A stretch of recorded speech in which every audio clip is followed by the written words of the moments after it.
The Advanced Wars Reboot Camp is out, and I'm guessing this will be a lot of people's introduction to the series. And thus, for the occasion, I thought I'd make a video featuring 10 very common beginner mistakes that new players tend to make when they start out. If you can nip these bad habits in the bud early on, you are much more likely to be able to beat both your friends and the CPU alike. So sit down and pay attention, because class is in session. Without further ado, let's get started with beginner mistake number 1, which is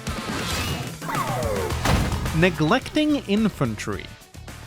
This may seem like a no-brainer, but I promise you, when beginners play Advanced Wars, this is one of the most crucial mistakes I see them making early on. New players often produce infantry at the start of their matches, but then as the game goes on, they forget to make more in favor of producing more expensive units like tanks. Infantry are your most valuable units. They may be cheap, numerous, and expendable, but without them, you cannot capture properties, which means your economy will suffer.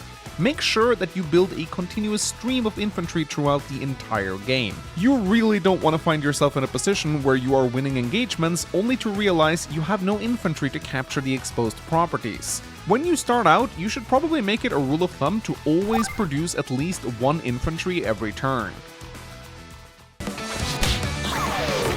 Beginner mistake number 2, base skipping.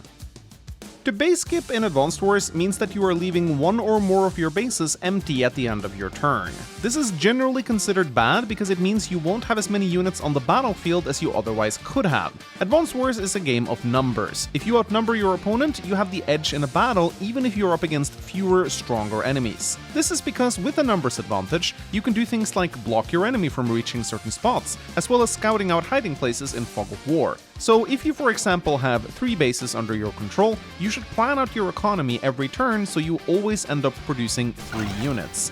If you additionally have an airport thrown into the mix, you should try to weave in battlecopters as often as you can into your build order to maximize your unit count. In Advanced Wars, victory usually goes to whoever has the larger army, and quantity often beats out quality, so don't leave your bases empty. Always have them produce something. Beginner mistake number 3, spamming indirects. A very common mistake I see new players make is going overboard with artillery and rockets. I get it, we've all played the grid missions in the campaign, which shows us how devastating these units can be, and they're fun to use too, but indirects like artillery and rockets are not good at securing map control early on. They are support units, meant to supplement your army from the rear. If you open up a bunch of artillery early on, you are not going to be able to exert a lot of pressure in the game. You will struggle to capture and hold properties in the center of the map, and if your opponent plays hyper-aggressive with tanks, recons, and battlecopters, your artillery will not be able to hold a line on their own. Using indirect units properly is something that requires a lot of practice, and even skilled players don't always pull it off. So my advice to newer players is to generally focus on building simple direct combat units like tanks and battlecopters, and to go a little easy on the artillery early on until you've gotten better at the game. And generally speaking, I would be careful with rockets even when you get better. They are very easy to lose and very expensive investments. And for the record, you should also just stay away from missiles. Seriously, just take my word for it, they suck. Beginner mistake number 4, spreading your forces too thin.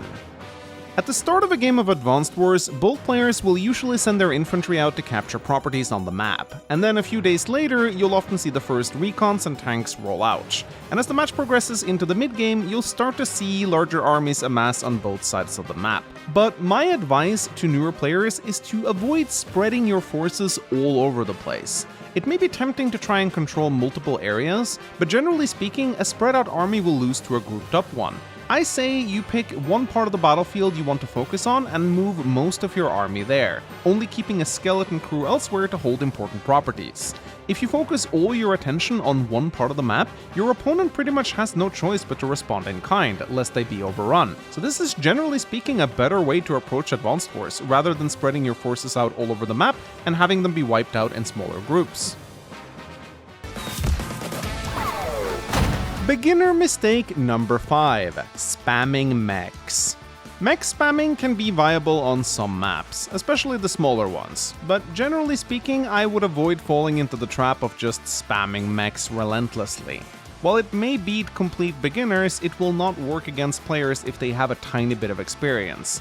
Mechs are slow, and while they are cheap and have the potential to be very cost-effective, they take forever to reach the front lines, and decent players will just dance around their range. It's slightly more viable to mech spam if you're playing Sami, but even then I would be careful with going overboard here. It's a very easy noob trap to fall into. There are far better ways to utilize your bases. Beginner mistake number 6. Sending expensive units on their own into the fog. Maybe this doesn't need to be said, but this tip obviously only applies when you are playing with Fog of War. But for the love of God, don't send your expensive medium tank headfirst into a forest without scouting it out first. If you get it trapped in the range of an enemy artillery, you are going to lose it, and that's most likely going to be GG. In the fog, you should always use your inexpensive infantry units to scout out forests and other hiding places before sending in your big guns. And definitely don't skimp out on building recons. They may not be very exciting, but they're the best scouts in the game, so try to keep them alive so they can gather intel throughout the entire match. The tip I mentioned earlier about trying to maintain a high unit count goes double in Fog of War, as you can use your superior numbers to scout out the fog, giving you a big advantage against your opponent and making it less likely that your valuable units get themselves trapped, and that can absolutely be a game-winning move. Beginner mistake number 7. Only playing the same CO over and over. Advanced Wars is not a balanced game, and you'll soon experience firsthand how much you can break it apart with COs like Combi and Colin. And while you definitely should have your fun with these COs, I strongly advise you not to play them all the time. There is a huge power gap in between the commanding officers of Advanced Wars. Just to give you a bit of an example, the difference in power between a CO like Hachi, what are you buying? and a CO like Flak Okay. is so big that even as a relative beginner to the series, you could probably give a Grandmaster with years of experience a decent challenge and a run for their money. Thank you. For this reason, I think it's very important that as a new player, you try out every single CO in the game multiple times, and make it a habit to try playing some of the lower powered ones from time to time. This way you get a good understanding of the difference in power levels, and this will also force you to improve and learn the actual game. Back in high school, I had a friend who only played Combi for all of his games. Combi. And despite having played Advanced Wars for years, he was still at the level of a beginner because he never needed to actually learn the game properly. When I forced him to pick a different CO, he just ended up throwing away all of his units because he had relied on Combi's insane defenses to stay alive. He then said that the game felt boring to him, and he went back to playing single player only. Whatever you do, don't be that guy. Have your fun with the broken COs, but make sure to give the weaker ones a try every now and then, as it will force you to improve as a player, and improving is what makes Advanced Wars fun.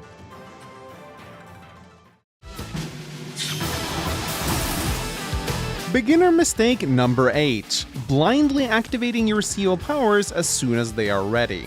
Your CO power and Super CO power are tools meant to win you the game.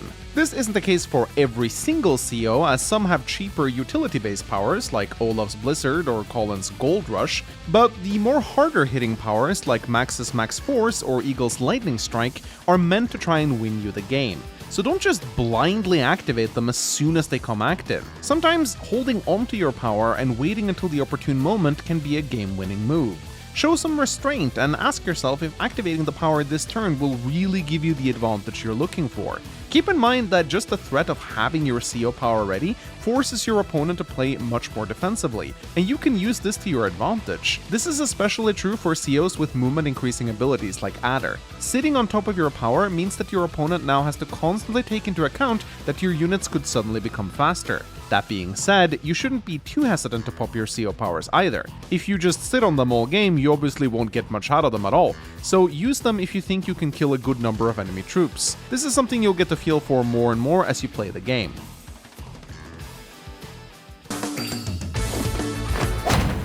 Beginner mistake number 9. Overextending. This is maybe one of the biggest mistakes done by every type of player, at every level of Advanced Wars. Trust me, beginners are not the only ones falling prone to this. It happens to the best of us. Overextending means that after you score a small victory, you get extremely overconfident and start pushing your forces deep into enemy territory, going for the win. Remember, in Advanced Wars, the closer you fight to your opponent's base, the stronger they will become, as their units will be able to reinforce faster than yours. This means that after scoring a minor victory in the center of the map, you should resist the temptation of immediately pushing forward. The better move is often to regroup your forces, capture whatever properties are in the area you just won, and then just setting your units up in a defensive position. If your income is higher than your opponent, every turn that passes makes your army stronger in comparison to theirs, so it is actually up to them to come to you. This lets you set up units in defensive locations, potentially guarded by some indirects, and more often than not, you can force your opponent into an unwinnable situation. They can either attack your superior defensive location, or wait and watch as your army slowly begins to grow bigger than theirs. Sometimes it can be better to just win the war of attrition rather than to risk everything with a super aggressive attack.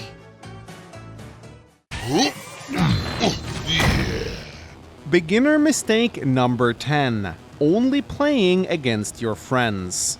I saved this one for last, because this was one of my biggest mistakes when I started out. I would exclusively play this game on the cartridge against my friends, and no one else. And while that is a lot of fun and something I definitely advise you try, it's not good to do if you seek to become better at the game. If you only play Advanced Wars against the same kind of people all the time, you will never improve. You have to seek out new and more skilled opponents to hone your craft. There are sites online that lets you play Advanced Wars against other human opponents, the most prominent one being Advanced Wars by Web. Though there is a site called Wars World which is currently under development, and it will most likely be up and running within a few months after this video being published. Once it comes out, I will definitely post a link to it in the video description, so check it out if you're watching this video a few months later. Playing Advanced Wars against a wide range of opponents online is the only way you will truly get an appreciation for how high the skill ceiling of this game really is. I'm not joking when I say that this game is on the same level of chess when it comes to complexity. You should absolutely have fun playing against your casual friends, but once you feel more confident, you should seek out stronger opponents and hone your craft. It will give you a new appreciation for the game as a whole. If you additionally subscribe to channels like this one, as well as other Advanced Wars channels like DJ's Productions, which have posted a lot of good guides on how to improve in competitive Advanced Wars, you will be well on your way to being a pro gamer in no time. Of course, if that's not your goal, you can always just keep playing against your little brother and pick Combi every time. Combi. Hey man, if that makes you happy, then go for it. It's a game at the end of the day. It's supposed to be fun. Otherwise, I hope to meet you on the competitive league one day. So yeah, that's my video. I hope you guys enjoyed this video about 10 beginner mistakes. Did it help you out in any way? If so, I'd love to hear about it in the comments section below. If you additionally give this video a like and subscribe for more Advanced Wars content, it would really make my day. Anyway, my name is Mechs, thank you so much for watching. I have an entire playlist filled with amazing Advanced Wars content if you want to check it out. It should be appearing in front of you right now. Seriously, click it. It's great.